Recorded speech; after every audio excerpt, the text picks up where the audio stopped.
या देवी सर्वभूतेषु मातृरूपेण संस्थिता नमस्तस्यै नमस्तस्यै नमस्तस्यै नमो नमः।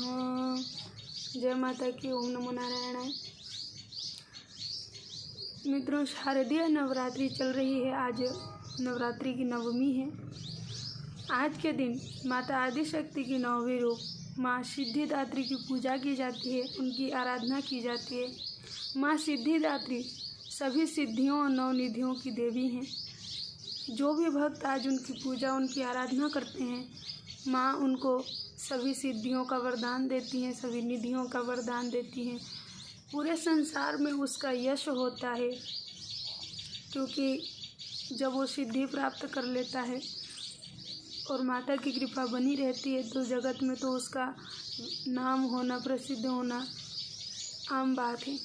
क्योंकि माँ की कृपा जिस पर होती है वो इंसान आम साधारण नहीं रह जाता, वो विशेष हो जाता है, क्योंकि माता की विशेष कृपा उसको सदैव मिलती रहती है।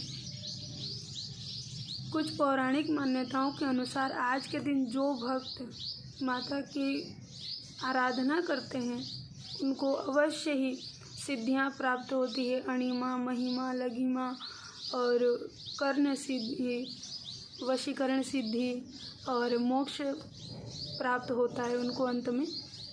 और इस लोक में ऐसी कोई भी वस्तु नहीं होती है, ऐसी कोई भी उनकी इच्छा नहीं होती जो पूर्ण न कर सकें, जिनको माँ सिद्धिदात्री की कृपा प्राप्त होती है।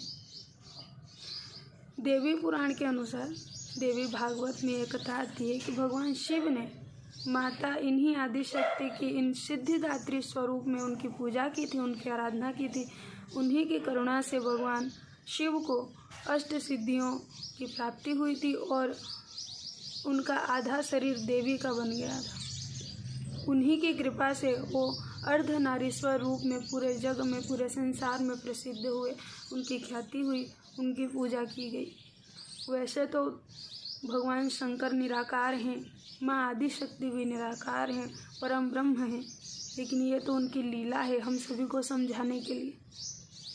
हम सभी उनसे ये सीखें, इन कथाओं से सीखें, अपने जीवन में उतारें। कथा सुन ली या जान लिया इतने में हमें सीमित नहीं रहना है, उसकी सीख क्या है, हमें उससे सीखना क्या है ये देखना चाहिए और उस सीख को ग्रहण करना चाहिए, अपने जीवन में उतारना चाहिए, तभी हम सफल होंगे। मित्रों, 9 दिन तक हमने पूजा की, आराधना की, कथाएं सुनी, सब कुछ किया, किंतु मैंने एक दिन आप सभी को बोला भी था कि घर में जो देवी बैठी है, जो जगत जननी है, जो आदिशक्ति स्वरूप हैं, जिन्होंने आपको जन्म दिया है, वो घर में बैठी हैं, रो रही हैं। ऐसा ना हो कि आप उनके आंसू ना पोछो और देवी की पूजा करते रहो। ऐसे में चाहे आप कुछ भी कर लो, किसी भी विधि विधान से आप पूजा कर लो, सिद्धियों की तो बात दूर है, माता रुष्ट हो जाएंगी उल्टा। इसलिए जो आपके घर में देवी बैठी है उसकी पूजा सर्वप्रथम करिए, उनका सम्मान करिए। उनकी पूजा करते ये नहीं कि दिन में सवेरे शाम एक बार आप उन लोगों को अगरबत्ती और दिया दिखा दो। उनकी सेवा कीजिए, उनका हाल चाल पूछा कीजिए, क्योंकि घर की जो देवी है अगर वो प्रसन्न नहीं है तो जिनकी आप पूजा कर रहे हो वो कभी प्रसन्न नहीं हो सकती। इसलिए अपनी जननी को सर्वप्रथम पूजिए, उनकी आराधना कीजिए, उनसे प्रेम कीजिए, उनसे प्रेम पूर्वक व्यवहार कीजिए। माताएं और कुछ नहीं चाहती आपसे कि आप उनको धन संपत्ति दो या और कुछ दो, बस 2 मीठे बोल, जो कि आजकल बच्चे भूल गए हैं। सवेरे शाम उनका हालचाल पूछ लीजिए, थोड़ी सेवा कर लीजिए, इसी से माँ जगत जननी प्रसन्न रहेगी आप पे। भले ही आप व्रत आराधना न करो, फिर भी माँ सिद्धिदात्री सभी सिद्धियाँ लेकर आपके घर स्वयं आएंगी और आपको उनका प्रेम सदैव मिलता रहेगा। इसी प्रकार हम सभी पर माता सिद्धिदात्री की भी कृपा सदैव बनी रहे। हम सभी निरोग रहें, स्वस्थ रहें, आनंदित रहें, निरंतर आध्यात्मिक पथ पर हम चलते रहें, आगे बढ़ते रहें। आप सभी के ऊपर माता की कृपा दृष्टि पूर्णतया बनी रहे। स्वस्थ रहें आप सब और आनंदित रहें।